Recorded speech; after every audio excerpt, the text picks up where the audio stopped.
우물쭈물하다 내 이럴 줄 알았다. 버나드 쇼의 묘비죠. 그걸 제목으로 삼았습니다. 2장은 은유로 가득 차 있습니다. 신부의 모습, 교회 모습을 1, 2절에서 묘사하고 있죠. 꽃으로 묘사했습니다. 샤론의 수선화, 그러면 그 순종이라는 뜻이고, 그리고 백합화, 골짜기 백합화, 순결, 그래서 신부 부케로 쓴다 그랬죠. 가시밭의 백합화 2절에 나오는 걸 보면서 우리가 백합화니까 과거에는 가시였잖아요. 가시 나무들을 살리러 가자, 사명. 그래서 세 가지가 있어야 된다 그랬죠. 우리 교회의 모습은 순종과 순결과 사명, 이것이 핵심이다 이렇게 말하고 있습니다. 이거 이루기 위해서 해야 될 일이 뭐냐? 그런 사명 향해서 막 뛰어나가는 게 아니라 먼저 사랑받아야 된다는 거죠. 하나님과의 교제를 통해서, 신랑과의 교제를 통해서. 그래서 마르다 모습이 되면 안 되고 마리아 모습이 돼야 된다. 주의 발치에 앉아 그의 말씀을 듣더라. 마찬가지 예배부터 드려야 된다. 그래서 안식이 먼저죠. 안식은 쉼과 충전, 완성, 그리고 나가서 일해야 된다. 그래서 7절 같은 데 보니까 뒷부분에 내 사랑이 원하기 전에는 흔들지 말고 깨우지 말지니라. 그러니까 신랑과 교제 충분히 나누도록 방해하지 마, 그런 거죠. 그래서 교회가 초신자도 오자마자 잠깐만 나가서 뭐 일하라 설차라 이러면 안 되고 예배 우선이 돼야 됩니다. 그러니까 이렇게 간사들도 잊지 말아야 될 게 뭐 가가지고 팀 모임 뭐 이런 게 중요한 게 아니라 예배 빠지고 쓸데없는 데 시간 보내면 그거 망치는 거예요. 그러니까 예배, 기도, 기초적인 거, 선교 이런 걸 통해서 먼저 신랑 대신 예수님 만나는 거, 그게 1순위다. 그리고 난 다음이 사명이라는 거예요. 그래서 오늘 후반부 내용이 이제 사명 얘기입니다. 사랑의 교제를 나누고 난 다음에 이제 사명으로 나가야 된다, 그런 거죠. 처음 시작하는 거 이겁니다. 신랑이 오는 장면을 묘사하고 있습니다. 신랑 대신 예수님이 오는 장면을 말하고 있죠. 근데 이 신랑 대신 예수님은 열심히 일하는 분으로 묘사되어 있습니다. 그래서 예수님이 그랬잖아요. 안식일에 왜 병 고치냐 그랬더니 아버지가 일하시니 나도 일한다. 그러니까 하나님도 일하시는 분, 예수님도 일하시는 분, God works. 우리가 믿는 신이 일하시는 분이에요. 그러니까 우리도 당연히 일해야 되겠죠. 그래서 돈 많으면 일 안 하고 놀고 싶어요. 그게 아니죠. 우리 돈 때문에 일하는 게 아니라니까요. 그 하나님의 형상이 일이거든요. 그래서 사명 다하는 거, 이게 꼭 필요하다, 그런 겁니다. 여기 보면은 신랑이 막 달려오는데 멋있어요. 막 산을 넘어서 달려왔다. 이 은유적인 표현인데 산이라고 하는 것은 일종의 방해하는 것들이에요. 장애물. 그래서 산을 뛰어넘었다 그러면 모든 방해물을 뛰어넘고 그 산을 정복하면서 막 왔다, 뭐 그런 뜻이라는 것입니다. 8절 읽겠습니다. 시작. 내 사랑하는 자의 목소리구나. 보라, 그가 산에서 달리고 작은 산을 빨리 넘어오는구나. 그러니까 장애물을 뛰어넘고 정복하고 오는 신랑의 멋진 모습, 예수님의 멋진 모습. 스가랴 4장 6절은 다 알죠. 이는 힘으로 안 되고 뭐 능으로 안 되고 야 영으로 된다. 그 다음 절 4장 7절이 뭐죠? 큰 산아 내가 무엇이냐? 내가 수룹바벨 앞에서 평지가 되리라. 이게 핵심 개념이에요. 그러니까 산이 있으면은 이게 교만한 거거든요. 이거 다 깨가지고 평지가 되리라. 그래서 장애를 이기고 평지 만드는 게 우리 메시아 된 신랑의 사명이다, 그런 겁니다. 이사야서 40장 기억나십니까? 그 이제 메시아가 오시는 거죠. 40장부터 위로하라, 위로하라, 위로하라. 내 백성을 위로하라. 그리고 메시아가 오셔서 신랑 대신 예수님이 오셔서 하는 일이 뭐예요? 4절에 보니까 골짜기 푹 꺼진 데는 도두어지고, 그리고 산마다 언덕마다 이게 높아진 건 낮아지고, 그죠? 고르지 아니하는 것은 평탄하게 되며 험한 곳이 또 똑같죠. 평지가 되리라. 그러니까 예수님이 하시는 일은 평지가 되는 거예요. 우리 심령에도 높아진 것이 있으면 낮아지게 하는, 겸손하게 만드는 게 예수님이 하시는 일이고, 또 절망 가운데 빠져서 나는 검다, 나는 이 꼴이 뭐야, 뭐 계달의 장막이야 이러면은 힘내, 그죠? 주님의 음성 듣고 일어나. 그래서 골짜기는 평지가 되게 만드는 거, 그 예수님이 하시는 일이다, 그런 겁니다. 그 예를 든다 그러면 우리 요셉 같은 사람은 높아졌잖아요. 총리가 됐잖아요. 그때 그에게 필요한 게 뭐죠? 뭐 형들 이렇게 복수하고 그러는 게 아니라 이제 겸손함이죠. 그래서 창세기 45장 5절 같은 데 보니까 당신들이 나를 팔았다 그래서 걱정하지 마세요. 한탄하지 마세요. 하나님께서 당신들을 구하라고 먼저 보내셨어요. 되게 겸손하죠. 그러니까 하나님 앞에서 힘이 있는 사람들은 이 모습이 있어야 된다는 거예요. 그죠? 이 평지가 되는 거. 내 힘이 흘러가서 당신들을 건져내기 위해서 내 힘을 주셨다. 이렇게 써야 될 것이고, 또 절망자들은 어떻죠? 내가 검지만 아름답다 하는 주님의 음성 잠깐 들어야죠. 너 검은 거 아니야. 너 계달의 장막 아니야. 내가 사랑한데, 내가 아름답다 그러는데 왜 절망해? 일어나. 그래서 일어나라 주의 백성이 굉장히 많이 나와요. 쿰이라는 단어가. 쿰. 일어나라. 일어나라. 계속 강조하고 있다는 것입니다. 그러니까 절망 가운데 일으켜 주는 거죠. 주님은 우리의 구원자로 오셨어요. 구원자로. 저는 그 동물 뭐 세계 이런 거 되게 좋아한다 그러죠. 동물의 세계, 동물의 왕국 뭐 이런 거 맨날 그 찾아보고 맨날 그래요. 제가 최근 들어서 제일 감명 깊었던 게 뭐냐면 하이에나 20마리에 둘러싸인 숫사자 한 마리. 너무 재밌지 않아요? 그 하이에나가 이것들이 잽이 안 되는데 이게 숫사자를 포위를 했어. 얘네들이 조직적으로 뛰잖아요. 그죠? 그래서 포위를 했는데 지구전으로 가더라고. 거의 1시간, 2시간 동안 둘러싸가지고 포위망을 두 겹으로 해놨어. 그러니까 사자가 이리 가도 못 나가고 저리 가도 못 나가고.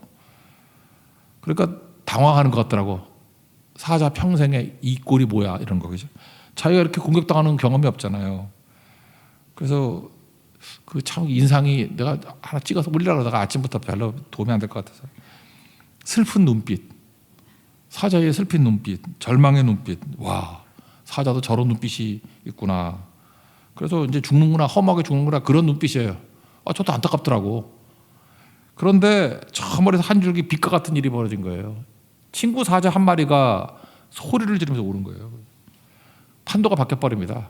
얘네 포위망이 뚫려요. 대열이 흐트러지고 무리가 분산하고 그리고 사자가 2마리만 되니까 압도적이더라고.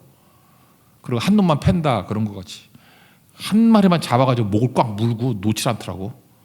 막 패대기 치고 패대기 치고 패대기 치고 거기까지 보다가 왔어요. 예.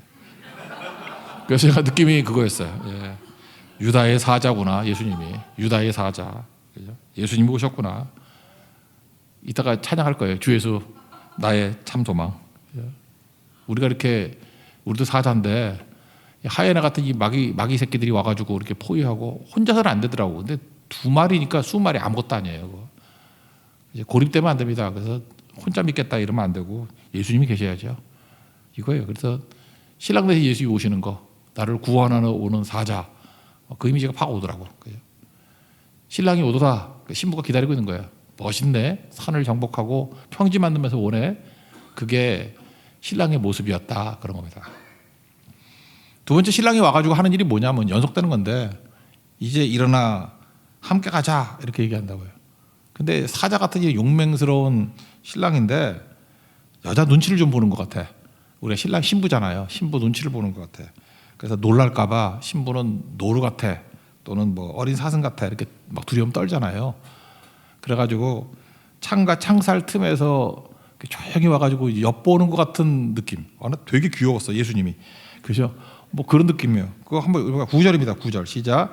내 사랑하는 자는 노루와도 같고 어린 사슴과도 같아서 우리 벽 뒤에 서서 창으로 들여다보며 창살 틈으로 엿보는구나. 그러니까 신부가 너무 예뻐가지고 또 놀랄까봐 이렇게 창틈으로 쳐다보는. 이거 내가 화가라 그러면 그림 하나 그리겠어. 이제 문틈으로 훔쳐보는 예수님 뭐 이런 거. 우리 너무 아름다워 보여가지고 신부가.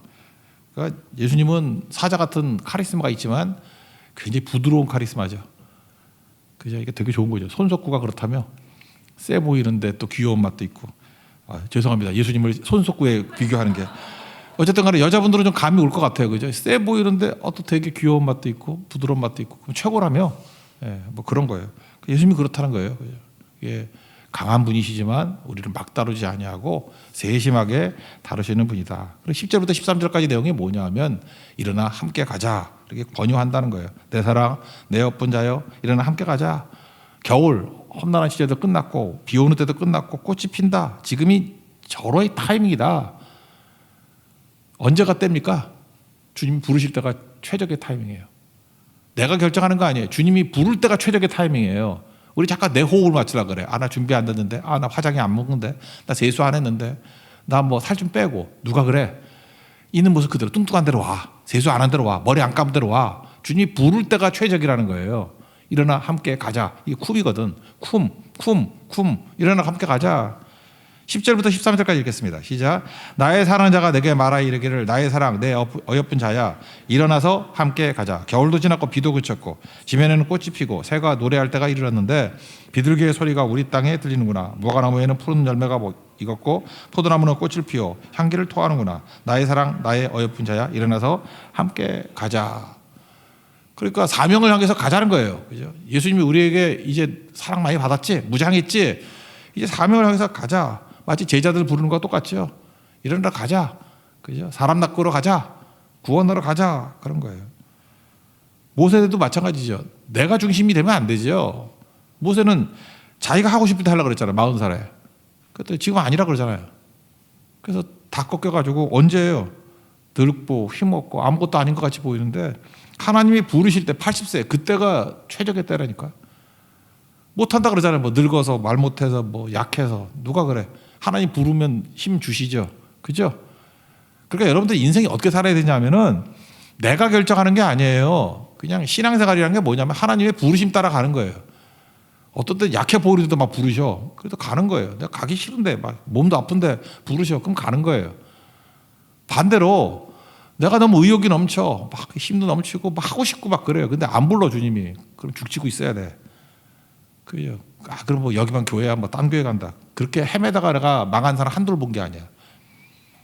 그러니까 가만히 있으라 그러면 가만히 있어야 되고 내가 부족하더라도 준비 안 됐더라도 부르시면 가는 거고 그렇게 살다 보면요 하나님이 살아계심을 더 느끼게 된다니까.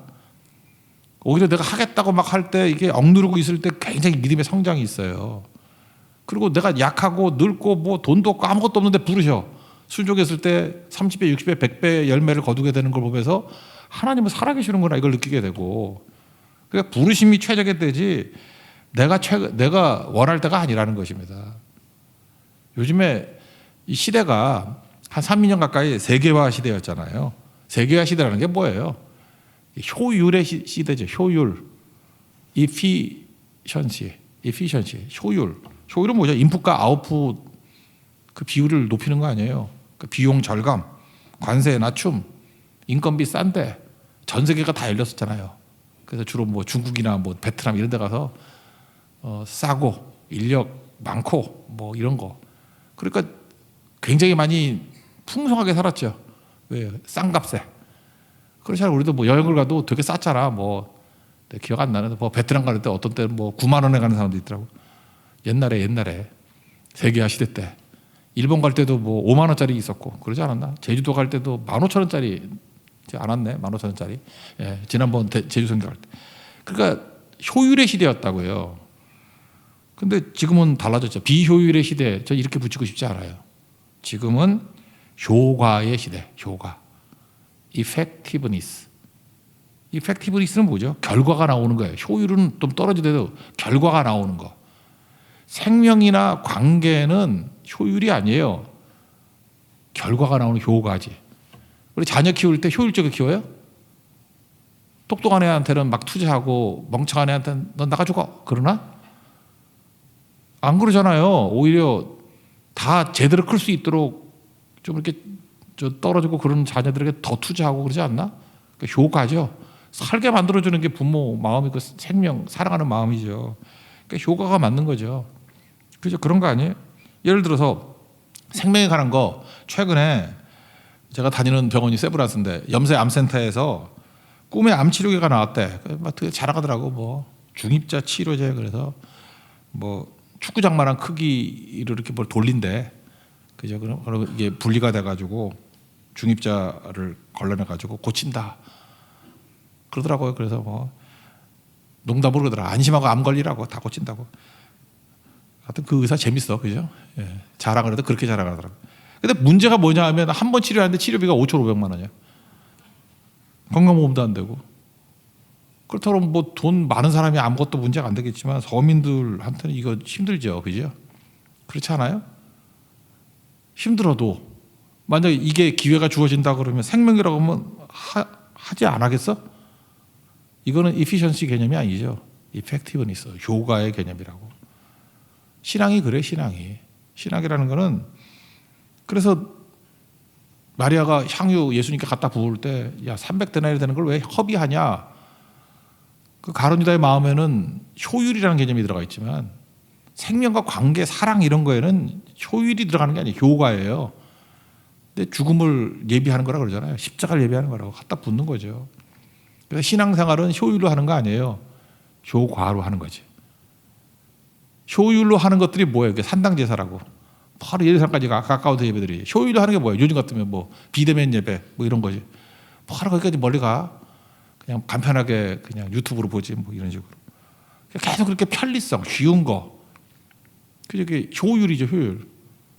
그거는 사랑, 관계, 생명에는 이게 해당이 안 된다니까. 보조는 될 수 있지만 이게 주가 되면 안 되는 거거든요. 땅끝이라도 가는 거죠. 효과적이죠. effectiveness. 그게 꼭 필요하다는 것입니다. 이거는 뭐라 그러죠? 이건 뭐 딴 거로 설명할 길이 없는 거예요. 그러면 제일 효과적인 게 뭐예요? 예수님 품 안에 있는 거라고. 이거 뭐 이런 말이 맞는지 모르지만 최근에 그 워런 버핏이 대만의 그 반도체 파운드리 제일 큰 회사 있잖아요. TSMC. 금매 때 주식을 많이 팔았대. 왜 팔았냐 그랬더니 지정학적인 이유 때문에 뭐 딴 이유는 없고 그러니까 대만이 위험하다는 거죠. 똑같은 공장도 대만에 있으면 위험하다는 거죠. 전쟁을 할 수 있으니까. 뭐 우리나라도 마찬가지겠지만. 만약에 TSMC가 미국에 있다 그러면 훨씬 가치가 더 크겠죠. 똑같아요. 우리도 내가 독자적으로 혼자 있으면은 아무 힘도 없는데 신랑 대신 예수님 품 안에 있으면 최고의 가치가 있다고. 위치 선정 잘하세요. 위치 선정. 혼자서 길길이 뛰면서 잘났다 그러면 아무 가치 없어요. 다 팔아버려. 근데 신랑 품 안에 있으면은 최고죠. 최고. 이것 때문에 하나 생각나는 게 있는데 뭘 잘하려고 그러면 그냥 따라하면 돼요. 따라하면. 제가 미국에 아는 형제인데 저하고 좀 친하게 지내고 저를 되게 좋아해요. 그래서 뭐 별의별 거 다 물어봐. 제가 경영학과 나왔다고 아니 주식을 사고 싶은데 어느 주식을 샀으면 좋겠습니까? 미국에 있는 애예요. 예. 그래서 내가 뭐 하냐 목사가 내가 요즘에 그런 거 볼 시간이 없냐 요즘에 아가서 준비하느라고 내가 돌아가실 직전이다 뭐 이렇게 얘기를 하고 옛날부터 이렇게 설명을 하거든요. 그때 제가 한 4, 5년 전에 내가 설명했던 적이 한 번 있어요. 잘 모르는데 그냥 워런 버핏 사는 거 따라 사. 약간 늦게 사도 되니까 워런 버핏 사는 거 따라 사고 또 투자자 중에 찰리 멍거라고 있거든. 제가 좋아하는데 찰리 멍거 사는 거 따라 사. 미국이니까. 찰리 멍거는 벌써 100세에 지금. 100세가 참 투자 되게 잘해. 워런 버핏도 92세예요. 그러니까 이런 분들은 되게 보수적으로 하면서도 검증이 된 분이거든. 한 4, 5년 전인가 그 얘기를 했더니 이 형제가 따라 해요. 해서 돈도 많이 벌었는가 봐. 그래서 저한테 설명을 하더라고. 이렇게 벌었다고. 그래서 우리 교회 헌금도 했어. 성경금도. 째째한 놈은 지가 번 거의 100분의 1밖에 안 했어. 이런 얘가 이제 더 크게 안 되는 거지. 그러니까 워런 버핏이 안 돼. 하여튼 간에 그런 게 있거든요. 제가 지금 이 얘기를 왜 하느냐 하면은 뭘 잘 모르면은 그냥 따라해요. 우리가 뭘 잘 믿으려고 그래. 예수님 따라하는 거지. 또 잘 모르게 우리 예수님이 되게 쉽다니까. 성경 따라하면 돼. 말씀 따라. 그러니까 말씀 하라는 대로 하면 돼. 우리 왜 망해요? 그거 안 들어서 그래. 그러니까 내 생각으로 더 좋은 거 있을 것 같아서. 얘 지금 4년 따라해서 이렇게 되게 잘 됐거든. 그러면 이거야 뭐 돈 버는 거니까 뭐 대단하다니까 큰 중요한 문제 아니지만 영생의 문제 아니에요. 확실한 길이거든요. 신랑 따라가십시오. 그래서 일은 함께 가자 그러잖아요. 내 신부야 나랑 같이 가자. 그럼 같이 가면 끝이에요. 그러면 더 쓸 것도 없는데 그 다음 얘기예요. 신부 얘기. 머뭇거리네. 이놈의 신부가. 그러면서 쫄아가지고 바위 틈 낭떠러지 은밀한 곳에 숨어가지고 있다는 거예요. 그래서 신랑 대신 예수님이 야 신부야 얼굴 좀 보자. 소리 좀 듣자. 쫄아가지고 무서워. 사랑은 하는데 사명은 무서워. 꼭 우리하고 똑같죠. 예수님은 사랑하는데 대만 성경 못 가겠어. 뭐 이런 거 똑같은 거죠. 그죠? 나는 고성은 못 가겠어. 그죠? 뭐 이런 거. 14절 읽겠습니다. 시작. 바위 틈 낭떠러지 은밀한 곳에 있는 나의 비둘기야. 내가 내 얼굴을 보게 하라. 내 소리를 듣게 하라. 내 소리를 부드럽고 내 얼굴은 아름답구나. 신랑이 막 찾는데 숨어가지고 나오지도 않아. 왜 그럴까요? 그 신랑이 너무 무모하게 나를 데려간다고 생각하는 거예요. 그 위험한데 왜 가자 그래? 사실 신랑과 함께 있는 게 더 안전하고 더 가치 있고 더 영광스러운 일인데 잔머리 굴리잖아. 헷갈리는 신부 얘기하고 있는 거야. 우리 교회 얘기해, 교회. 일어나 함께 가자. 그러면 가면 되는 건데 못 가잖아요. 그래서 마귀의 시험은요, 불순종에서 옵니다. 불순종하면은 모든 시험이 다 깃들어요. 그 삶 속에 시험이 사실 내가 자초하는 부분이 많아요. 불순종하는 그 순간에 하여튼 무지개색, 총천연색 시험이 다 와. 뭐 모르겠으면 여러분 주변에 한번 보라고. 지금 나가 떨어진 사람들, 걔네들 특징이 뭐예요? 불순종하니까 온갖 시험 다 오지. 시험이 한 가지가 오는 게 아니야. 이게 세트로 와. 세트로 온다니까. 그러니까 이 신부의 문제는 뭐예요? 이게 유혹에 넘어가잖아요. 불순종하니까. 불순종하면서 넘어지는 게 뭐 대단한 게 아니에요. 여우가 온다, 여우가. 여우가서 유혹하고 욕심 부리는 것 때문에 넘어지게 만들고 두려워하게 만들고 태도 개판되게 만들고. 15절 읽겠습니다. 시작. 우리를 위하여 여우 곧 포도원을 허는 작은 여우를 잡으라. 우리의 포도원에 꽃이 피었습니다. 뭐 좋은 거 있는 거 다 넘어뜨리려고 하는 여우가 온다는 거예요. 포도원을 허는 여우가 있다는 거. 마귀죠. 잘 보세요. 교회의 자세 세 가지가 있어야 된댔죠. 순종, 순결, 사명. 불순종하는 그 순간에 일단 불순종이니까 순종은 깨졌죠. 일어나 함께 가자, 신부야 같이 가자 그랬더니 안 가. 뭐 숨어 있잖아 지금. 불순종 깨졌죠. 순결도 깨졌죠. 여기 여우라는 게 딴 놈이 꼬시는 거야, 그죠? 유혹하는 거 아니에요. 세상이 유혹하든지 뭐 딴 걸로 유혹하는 거 아니에요. 별로 순결한 것 같지 않지. 신랑 말고 딴 놈한테 한 놈 팔어. 순결도 깨지잖아요. 물론 사명도 깨지고 포도 다 깨져버리잖아요. 그래서 불순종하는 그 순간에 교회 모습이 순식간에 와르르 무너져. 근데 그게 큰 거 아니에요. 아주 작은 거. 여우가 허는 모습에 우르르 무너진다는 거예요. 사자같이 오는 게 아니에요. 여우같이 온다는 거죠. 그래서 마귀의 공격이 두 가지가 큰 거죠. 지금까지 읽어본 거에 의하면. 첫 번째는 너는 검다. 너는 개다리 장막이다 하는 우리에게 정죄하면서 죄책감 갖게 만드는 거예요. 열등감 갖게 만드는 거. 그럴 때 주님의 음성 들어야 된다 그러죠. 신랑의 음성 듣고 검지 마. 아름답다. 그죠? 무슨 개다리 장막이야. 아니야. 솔로몬의 커튼이야. 휘장이야. 이 얘기를 듣고 예쁘다 예쁘다. 그래서 잠깐 예쁘다 그러잖아. 어여쁘다 어여쁘다. 뭐 예뻤겠어. 우리 뭐 예뻐. 그래도 예쁘다. 나의 사랑아. 예쁘다 예쁘다. 믿어줍시다. 우리 예쁘대 주님이. 예쁘다. 살아나는 거죠. 이것도 큰 시험 이기는 거예요. 그래서 주님의 음성 들으면 일어나. 근데 또 하나가 뭐예요? 영적 안전지대에 머물려고 하는 유혹이에요. 안주의 유혹이죠. 신랑과 같이 가면은 그게 제일 안전한 길인데 그냥 안주하는 게 좋다고 생각한다고. 그러니까 반대 정신 갖고 나가야지. 그냥 숨고 싶으면 뛰쳐나가야 되고 무서우면 신랑 품에 안기는 거고 같이 가자고. 죽어도 같이 죽자고. 그러면 사는 거죠. 자꾸 우리 머뭇거려. 뭐 결정도 안 하고 갈까 말까 할까 말까 오라갈까. 그래서 오늘 제목이 그거라고. 버나드 쇼의 묘비에 써 있다며. 우물쭈물하다. 내 이럴 줄 알았다. 죽었다고. 우물쭈물하다가 이번 대만 상계도 못 가고 죽고. 그럴 수 있잖아요. 그렇지 않아요? 뭐 잠깐 미루면 뭐 할까? 미루면 언제 어떻게 할 거야? 내가 아는 분이 하나 있어. 이분이 뭘 아꼈냐면 그 어느 회사 구두 티켓을 아꼈어. 못 쓰고 돌아가셨어. 근데 그 어디 있는지 알아야지 찾지. 우리 아버지거든. 그 구두 티켓 어디 있었는데 내가 그걸 알고 있었거든요. 아무리 찾아도 못 찾겠어. 어디 있는지. 그 회사만 돈 벌었어. 하여튼간에. 그러니까 육아증권을 빨리빨리 써야 되는 거예요. 보세요. 우물쭈물하다가 내 이럴 줄 알았다. 묘비에 미리 써놓으라고. 빨리빨리 하지. 미루지 말라고요. 미루지 말고. 신부의 특징이 뭐냐면요. 왜 이렇게 됐냐. 이게 겉의 모습이고 자기중심성을 못 버려서 그래요. 이거 좀 찾아봤으면 좋겠는데 16절에 이렇게 얘기해요. 16절에 읽겠습니다. 시작. 내 사랑하는 자 내게 속하였고 나는 그에게 속하였도다. 그가 백합화 가운데에서 양떼를 먹이구나. 이거 보세요. 내 사랑하는 자가 누구에게 속했어? 나한테 속였대. 일단은 뭐예요? 나 중심이죠. 신부가 떠들기를 신랑은 나한테 속였대. 넘어가세요. 6장 3절에 보면 또 똑같은 고백이 나와요. 6장 3절 읽어봅시다. 시작. 나는 내 사랑하는 자에게 속하였고 내 사랑하는 자는 내게 속하였으며, 뒤에는 똑같아요. 이거 보세요. 이건 또 반반이죠. 나는 누구에게 속했어요? 신랑에게 속했고 또 신랑은 또 내게 속했대. 반반이죠. 그렇지만 중심이 먼저 신랑한테로 옮겨가죠. 마치 그 반반 치킨 먹는 것 같잖아. 프라이드 반, 양념 반.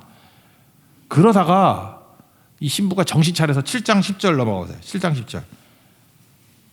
시작. 나는 내 사랑하는 자에게 속하였도다. 그가 나를 사모하는구나. 이제 뭐라 그래요? 나는 온전히 신랑에게 속했어요. 우리 이렇게 되는 거라. 신앙도 예수님이 내게 속했어. 내가 하는 일을 예수님 좀 도와줘. 그러다가 이제 깨져가지고 내가 신랑에게 속했지. 그렇지만 신랑도 내게 속했지. 반반. 막판에 가서는 뭔 소리예요? 나는 다 죽고 나는 신랑에게 속했어. 그가 나를 너무너무 사랑해 주셔. NIBC죠. Not I but Christ. 이게 교회 모습이에요. 우리 신앙인들 모습. 이렇게 가야 된다라는 것입니다. 그러니까 이때는 자기중심적이 되니까 어떤 일이 벌어져요? 뭘 이렇게 헌신을 안 하고 관찰자가 돼버려. 그래서 16절 뒤에도 뭐라고 나와요? 백합화 가운데 양떼를 잘도 먹이는구나. 뭐 이런 표현 아니야? 그러니까 신랑이 하는 모습을 보면서 팔짱 끼고 잘했군, 잘했어 그러고 있다고. 지는 쳐다만 보면서. 그리고 17절에 넘어가면 이 뭐가 나오냐면요. 여기 그림자가 사라진다는 건 죽는다는 거거든요. 그러니까 17절. 내 사랑하는 자야, 날이 저물고 그림자가 사라지기 전, 내가 죽기 전에 돌아와라. 그러니까 자기가 중심이에요. 나한테 돌아오라는 거예요. 그리고 베데르산, 요거는 좀 체크를 해놔야 되는데, 베데르산이라는 거는 실존하는 산은 아니라고 주석이 주로 많이 나왔던데, 뜻이 뭐냐 하면 쪼개다예요. 쪼개다, 분리하다. 그게 되게 상징적인 의미죠. 신랑에 대해서 순종하지 않으면 어떤 일이 벌어져요? 신랑과 내가 쪼개져.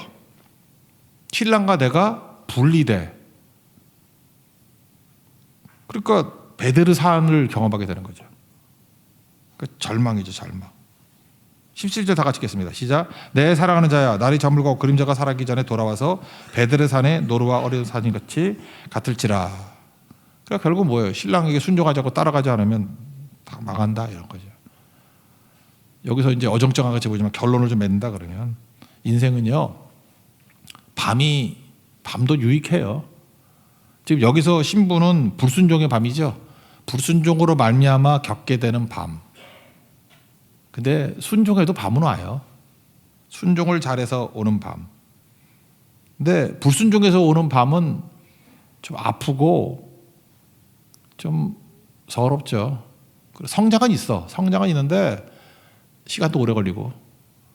그래서 맨날 불순종해서 성장하려고 그러지 말아요. 그럼 되게 아파.